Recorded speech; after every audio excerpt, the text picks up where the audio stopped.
Дали Министерството за култура сака да направи раздори на единство помеѓу културните работници? Прашуваат од Синдикатот за образование, наука и култура откако добила информација дека во Министерството на нетранспарентен начин се подготвува корекција на платите. Велат културните работници се збунети, оти не знаеле чии плати ќе бидат покачани, а кои ќе извиси.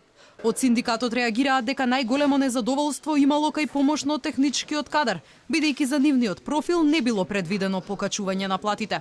Ако на овој начин се спроведе порамнувањето, тоа ќе значи дека Министерството прави кривично дело, велат од СОНГ.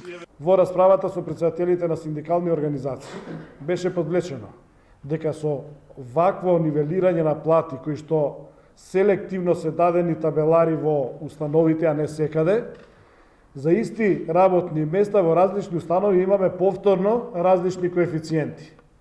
Тоа значи дека нема да имаме нивелирање, него не знаеме што, односно ќе се создаде уште поголем јаз помеѓу платите во дејноста култура. Културните работници со години се жалат и на лошите услови за работа. Голем дел од домовите на културата низ источниот регион се со стари дотраен мебел, а уметниците настапуваат во сали кои мирисаат на мувла и прашина. Во лоша состојба се и театрите во внатрешноста, покривите прокиснуваат, водата се собира во кофи, а театарските сали каде инвентарот е стари до половина век, се секојдневна опасност за актерите.